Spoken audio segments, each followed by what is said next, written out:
Vous pensez que Jason est trop crocs? Ça tombe bien, nous aussi.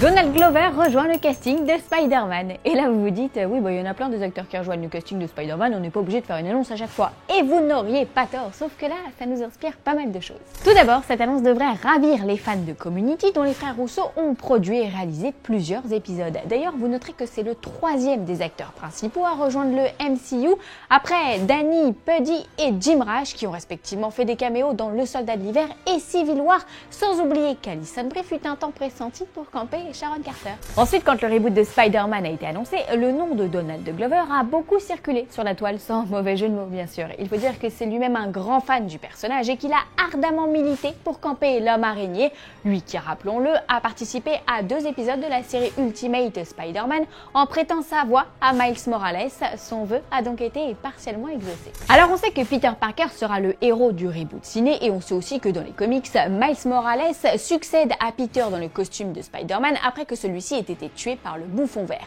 Mais imaginez que Miles Morales soit en fait le premier Spider-Man et devienne le mentor de Peter Parker. Alors oui, Donald a 32 ans, bientôt 33, et comme Danny, il est peut-être un peu trop vieux pour ses conneries, mais ce serait assez osé de la part de Marvel de mettre 2 Spider-Man dans un même film, un peu à la façon d'Ant-Man avec Scott et Hank. Certes, ils inverseraient la hiérarchie, mais en même temps, ils feraient très plaisir aux fans qui rêvaient de voir Glover en Spider-Man. 2 hommes araignées pour le prix d'un, donc un blanc et un noir. L'occasion pour la Maison des Idées de faire preuve d'un peu plus de diversité après War Machine, le Faucon et en attendant Black Panther et son casting massivement afro-américain. Et Donald, il en pense quoi de tout ça ?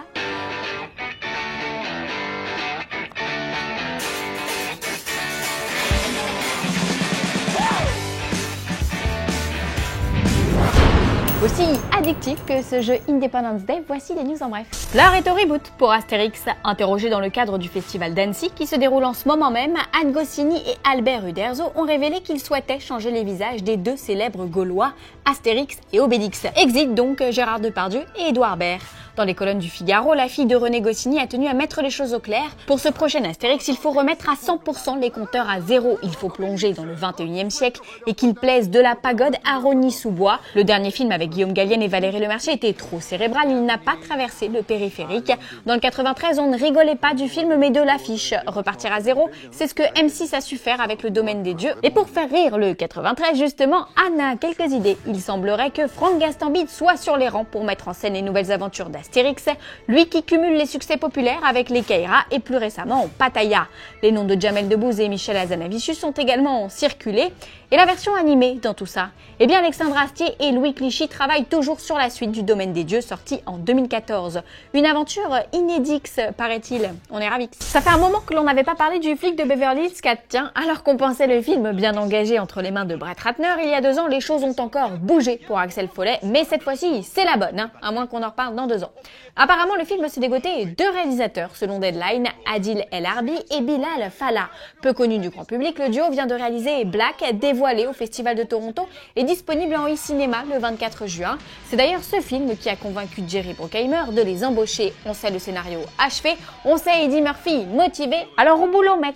Aujourd'hui dans le Coé des fans oignons, on répond à Pauline Hustet qui voudrait des infos sur Assassin's Creed. Et bien dans une vidéo dévoilée lors du Salon international du jeu vidéo, Michael Fassbender et le réalisateur Justin Kurzel ont dévoilé les coulisses du film avec en prime quelques images inédites, mais jugez plutôt.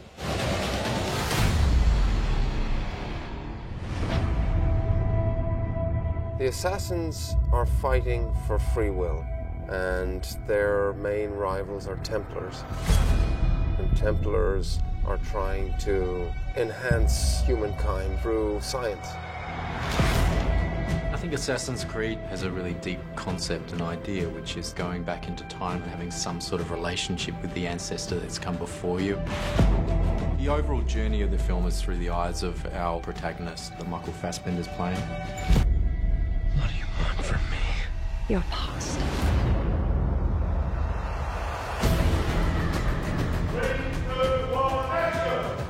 He starts to learn that he comes from a lineage of assassins.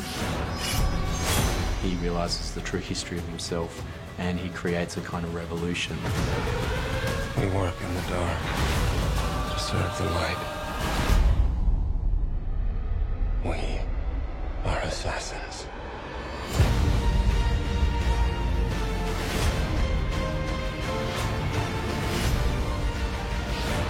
He's one of the greatest actors of his generation, and there's many other strong characters in the film.